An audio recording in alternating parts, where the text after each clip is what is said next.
Why is it that it's been only in the last 400 years or since contact with Europeans that we've had all these problems? How did we create all these beautiful societies?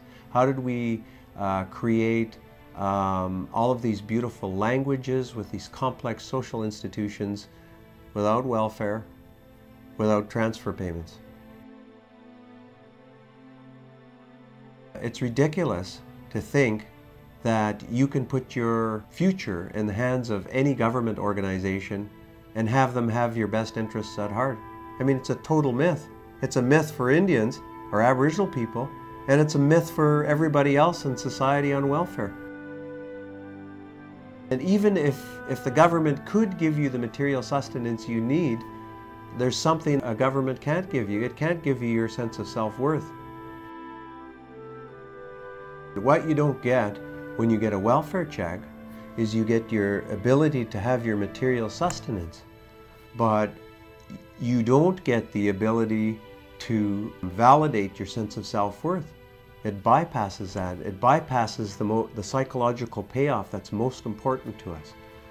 So if I give you an Olympic gold medal, right now, I give you a real one, you wouldn't be weeping and screaming and saying, I've won and I've won, because it's psychologically meaningless to you. You didn't do the work that was required to get that. You have to own your situation in your heart and your soul and your mind, because the truth of the matter is it's human nature that no one else can have your self-interest in mind. If you want to be successful, you have to be self-responsible. And what I'm talking about is going from what I call the economic dependency mindset to the empowerment mindset. This book was actually written for the American market, and it was written for the American market because I'm trying to launch what I'm doing on a worldwide platform. It is a guideline. That's the whole purpose of the book.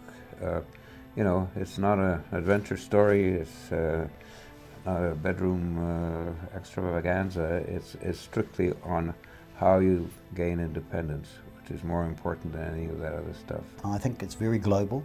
The timeliness of it in a world that's faced with a huge, recession that has people looking at corporates in a new light.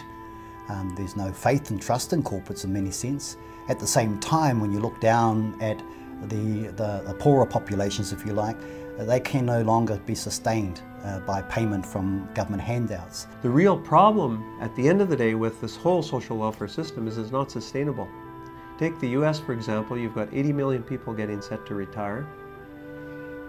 We're in a situation where in the 1950s there were 16 workers to 1 retiree.